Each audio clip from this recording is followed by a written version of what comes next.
Bonjour tout le monde, encore ravi de vous avoir encore une fois sur notre chaîne. Et on s'excuse d'être absent ces derniers temps parce qu'on n'était pas ici au Maroc, on était ailleurs. Voilà. Aujourd'hui, on va aborder, mes chers spectateurs, on va aborder un sujet qui est littéraire. On va parler du grand homme, du grand poète, du grand écrivain Lamartine. C'est un poète romantique engagé en politique, né à Monson le 21 octobre 1790.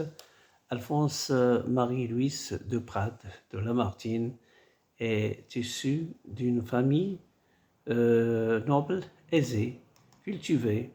Son père, Pierre de Lamartine, est un seigneur et un capitaine de cavalerie. Sa mère, Alix Desroy, est une fille de l'intendant général du duc d'Orient, Philippe Égalité.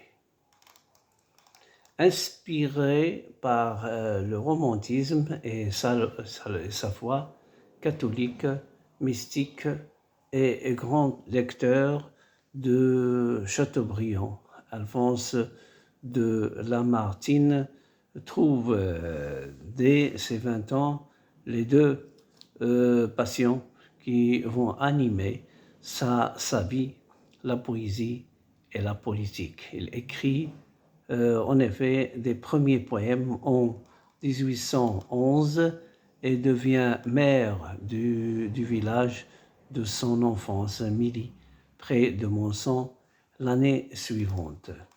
Donc, légitimiste, il fuit les 100 jours et à la fin de l'Empire s'installe sur ces terres, partageant sa vie entre son art, dont le succès va grandissant, et les missions diplomatiques que lui confie le roi Louis XVIII en Italie, séjours qui lui inspirent notamment Grazella et en Grande-Bretagne. Donc, élu à l'Académie française en 1829, rallié à la monarchie de Juillet, il devient député en 1833 et poursuivait une carrière diplomatique en Orient dont il tirera son voyage en Orient. Il se lie d'amitié avec les grands noms de la littérature de son époque, comme Balzac, Hugo, Vignier.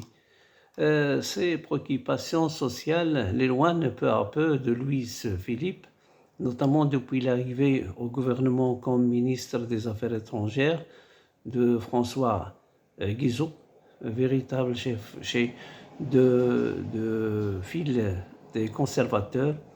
Se retirant de la carrière diplomatique, il se concentre